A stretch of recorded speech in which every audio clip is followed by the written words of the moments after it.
प्रभात बच्चों, मैं Anita DAV police public school Kurukshetra की ओर से। बच्चों, आज मैं आपको पाठ 16 मेरा देश अध्ययन करवाऊंगी। हमारे देश में अनेक नाम हैं: आर्यव्रत, भारतवर्ष, हिंदुस्तान और इंडिया। सिंधु नदी को फारसी में हिंदू और अंग्रेजी में इंडस कहते हैं। इसी कारण इसके समीप रहने वालों को हिंदू या इंडियन तथा देश को हिंदुस्तान या इंडिया कहा गया है। यह देश प्रभु की प्रभुता का प्रमाण है, परमात्मा देव की प्रतिभा का प्रकाश है, विश्व के सृजन काल में का मंगलाचार है। यही स्वयं भू प्रभु ने सर्वप्रथम वेद का गान किया था, वेदों का गान हुआ था। यहाँ पर भारत में पंजाब और बंगाल इसके दो हाथ हैं, कटाश और पुष्कर राज इसके दो नेत्र हैं। उत्तर प्रदेश वक्षस्थल है, महाकौशल हृदय है, नासिक इसकी नाभि है। त्रावणकोर और रामेश्वर इसके दो चरण हैं, सागर इसका चरण सेवक है, हिमालय संतरी है, कैलाश इसके सिर का मुकुट है, गंगा और यमुना की मालाएं इसके वक्षस्थल की शोभा है। यह है हमारे भारत का वर्णन। पंजाब बंगाल इसके जो दो हाथ है भारत के, और कटाश और पुष्कर जो है इसके दो नेत्र माने आंखें हैं।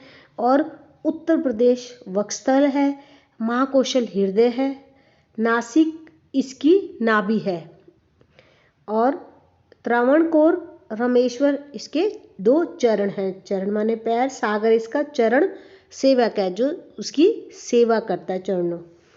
हिमालय संतरी है और कैलाश इसके सिर का मुकुट है, गंगा यमुना की मालाएं इसके वक्षस्थल की शोभा है।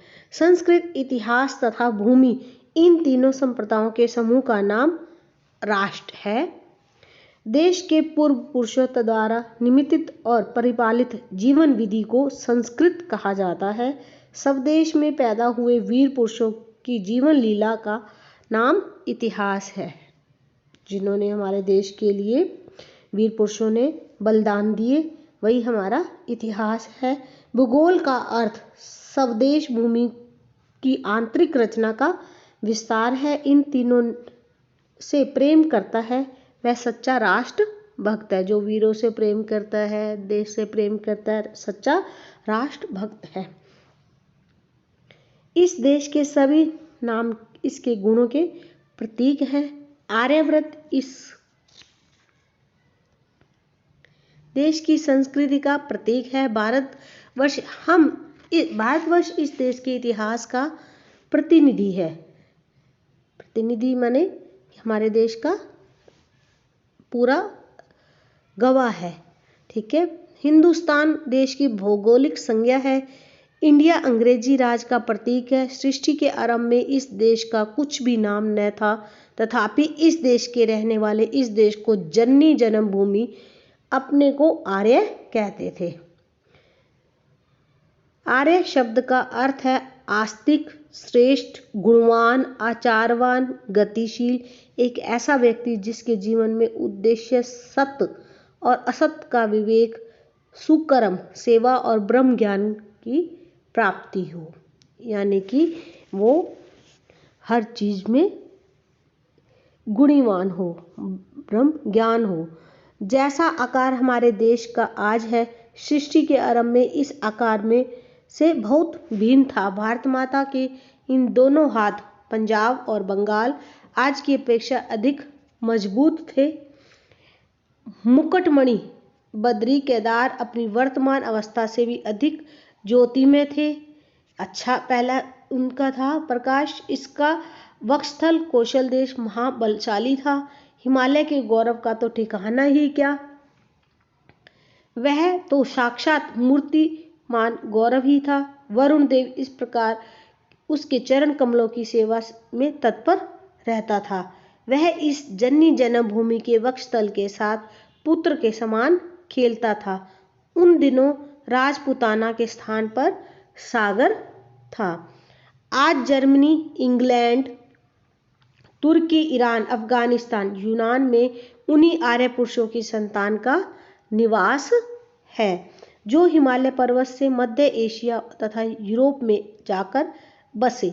इन सब खून आर्यों का ही खून है। इन सब का जो खून जो है वो आर्यों का ही खून है। ईरान शब्द आर्यन से बना है।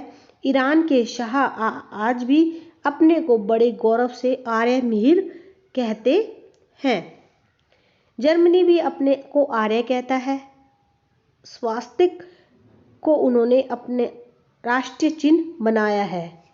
हर हर महादेव की शैली पर ही जर्मन वालों ने अपने देश के साथ हर अर्थात श्री लगा रखा था। इराक अर्क का अर्थ सूर्य है। अरब का अर्थ अरवन घोड़ा का अरवन घोड़ा बोलते हैं उसका का देश। जो लोग हिमालय में ही रह गए थे वे गंगा द्वार के मार्ग से हरिद्वार के पवित्र स्थान की अपनी पूर्ण भूमि से आगे बढ़े। उस समय उन आर्यपुत्रों ने इस देश को आर्यव्रत के शुभ नाम से अलंकित किया, यानी अलंकित माने सजाया। इसी आर्यों की सृष्टि में आज भी अपने हिमालयी पिता के लिए इतने अटूट श्रद्धा है। यदि हिमालय न होता तो हमारी रक्षा कौन करता। हमारे देश पर हिमालय ने जो उपकार किए हैं उन्हें हम न भूलें और न भूलेंगे। हमें कभी भी नहीं भूलना चाहिए। हिमालय हमारे देश की रक्षा करता है। इसी भावना को हरा भरा रखने के लिए हम लोग अनेक बार नंगे पांव बद्रीनाथ, केदारनाथ, गंगोत्री, यमुनोत्री, अमरनाथ, उत्तरकाशी की यात्रा करते हैं। गंगा द्वार हमारे लिए मनुष्य का द्वार न होकर हर का भगवान की भक्ति का द्वार हो गया है। इस देश को आर्यव्रत का जो नाम दिया वह सैकड़ों हजारों वर्षों तक ही नहीं बल्कि लाखों वर्षों तक रहा। पुनः हमारे देश में एक महान प्रतापी राजा महाराज भरत का जन्म हुआ। महाराज भरत का जन्म हुआ। कहते हैं इस महान नवरत्न ने इस देश के गौरव को सारे संसार में फैलाया। सारे संसार ने इस देश को का जो है लोहा माना। इन्हीं महाराज भरत की अमर कीर्ति के प्रतीक रूप में आर्यव्रत को भारतवर्ष का नाम दिया गया। राजा भरत के नाम से ही इस देश का नाम भारतवर्ष पड़ा। इस देश को भारतवर्ष के स्थान पर एक नया नाम दिया गया, हिंदुस्तान। अधिक से अधिक 1000 वर्ष पूर्व, पहले हिंदुस्तान भी बोलते थे भारत देश को, और वो 1000 वर्ष पूर्व बताया गया था। इस नाम का अर्थ है सिंधु नदी के इस पार पूर्व वाले देश के निवासियों का देश। इस प्रकार हिंदुस्तान का नाम आर्यव्रत का ही समानार्थ है। कुछ लोगों का विचार है कि इस देश के निवासियों को हिंदू नाम मुसलमानों द्वारा दिया गया, परंतु महाकवि चंद्रबरदाई ने इस्लामी प्रभुत्व के बहुत पहले पृथ्वीराज के लिए हिंदू शब्द का प्रयोग किया था। जो महाराज पृथ्वीराज थे उनके लिए जो है यह शब्द प्रयोग किया गया था। महाराणा प्रताप हिंदूपति कहलाए। राष्ट्रकवि भूषण ने हिंदू महिमा का गान किया। हिंदू शब्द का उद्गम स्थान ईरान है।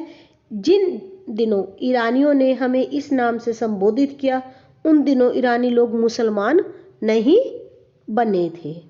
उनका धर्म और हमारा धर्म एक था। ये ईरानी भी आर्य पुरुषों के वंशज हैं, यानी कि ये उसी कुल के हैं। विचारों की दृष्टि में आज हम भारतीय वैदिक, पौराणिक, जैन, बौद्ध, सिख, मुसलमान, ईसाई आदि रूपों से में अलग अलग भले ही दिखाई दे, पर हमारे पूर्वज एक हैं। यानी कि हमारे जो पूर्वज हैं वो एक है, हमारा खून एक है। संप्रदाय बदलने से माँ बाप नहीं बदल जाते। जैसे एक परिवार के सदस्य भिन्न भिन्न राजनीतिक दलों में आस्था रखते हैं, वे भी सुख दुख में साथी होते हैं। वैसे ही संप्रदाय भेद होने पर हम सबको एक परिवार के समान रहना चाहिए, क्योंकि हम सभी आर्य हैं, सभी हिंदू हैं, सभी भारतीय हैं, सभी इंडियन हैं। बच्चों, ये पाठ आपने पढ़ना है और इसको समझना है। धन्यवाद बच्चों।